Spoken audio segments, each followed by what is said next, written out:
Have you ever really stopped to think about how a plant works? I mean, they literally eat sunlight and drink the air to build themselves completely from scratch. It sounds like pure magic, right? But this incredible process, photosynthesis, is happening all around us all the time.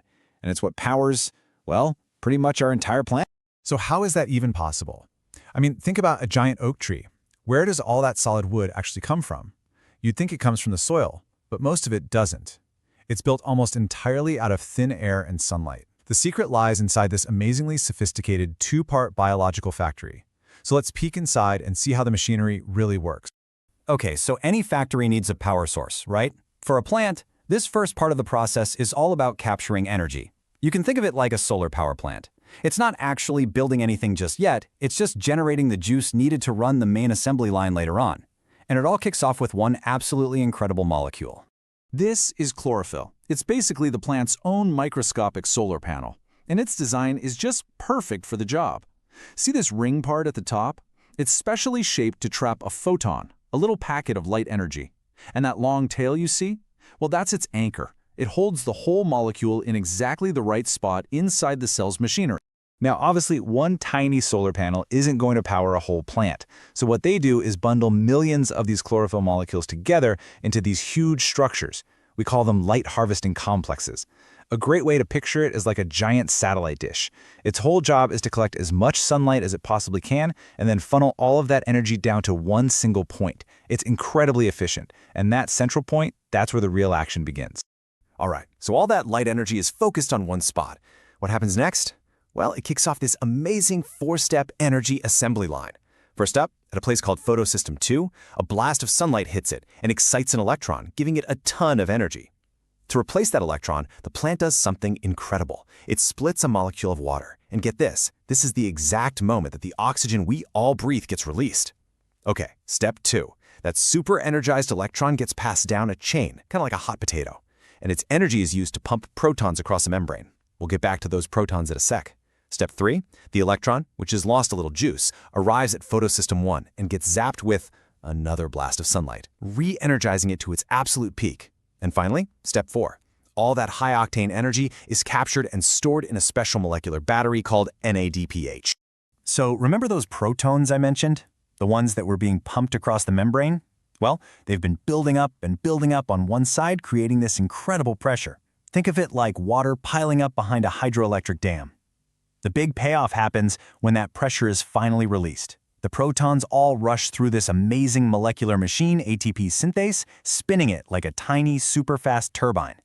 And that spinning motion generates ATP, which is basically the universal energy currency for all life on Earth.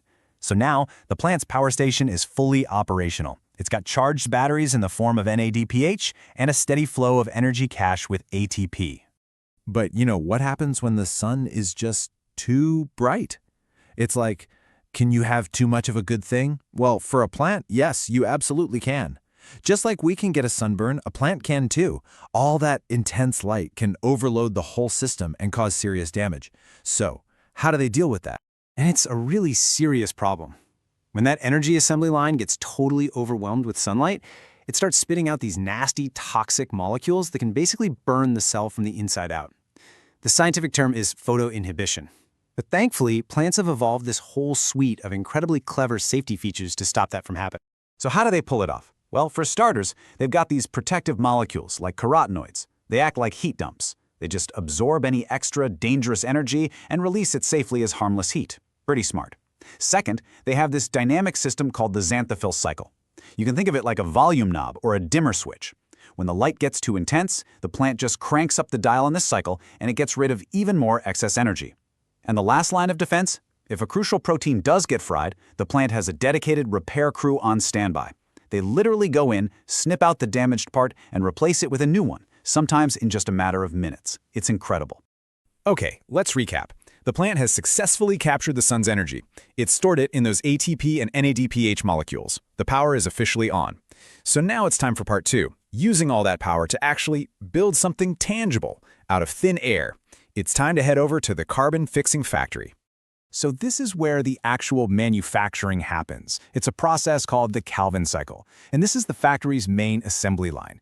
It takes all that energy cache, the ATP, and all those charged batteries, the NADPH, and uses them to do something that is just mind-blowing. It grabs carbon dioxide molecules straight from the air and chemically stitches them together to create a brand new sugar molecule. This right here, this is the moment that a plant literally makes its own food.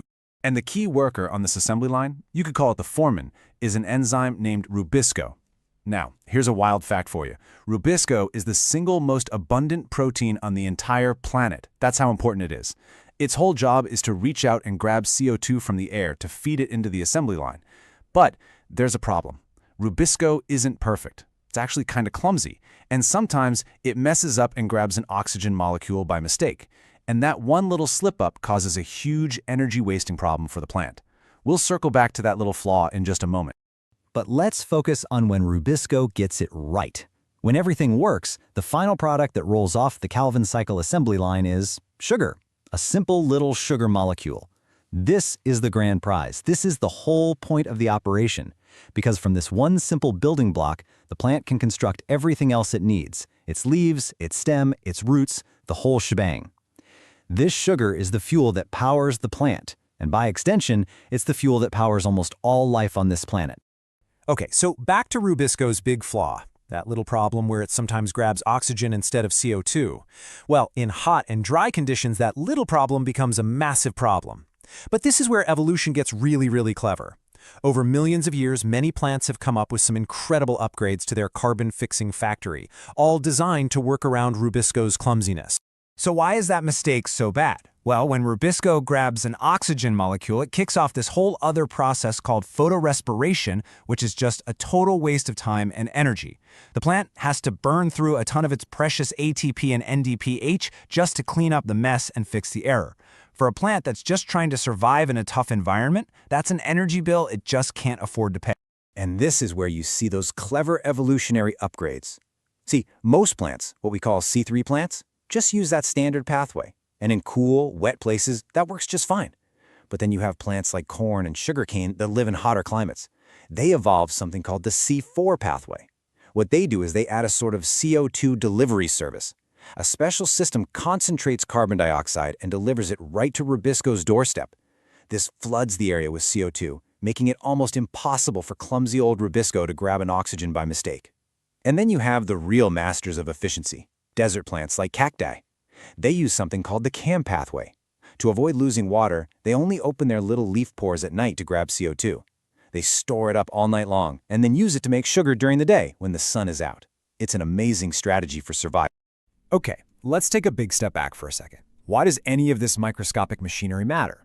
Well, for three huge reasons. First, that simple act of splitting a water molecule, way back at the beginning of the process, that is what has been pumping oxygen into our atmosphere for billions of years, making it possible for creatures like us to even exist.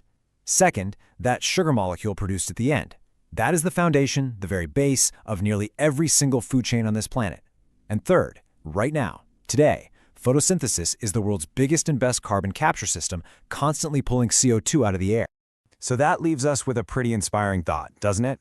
For billions of years, nature has been perfecting this incredible technology inside every single green leaf. So if a simple leaf can master turning sunlight, water, and air into fuel and food, couldn't we? Could we build our own artificial leaves to create clean fuel from the most basic ingredients on Earth? That's the huge challenge that scientists are tackling right now, taking their notes from the brilliant little factory that's been running silently, all around us, all along.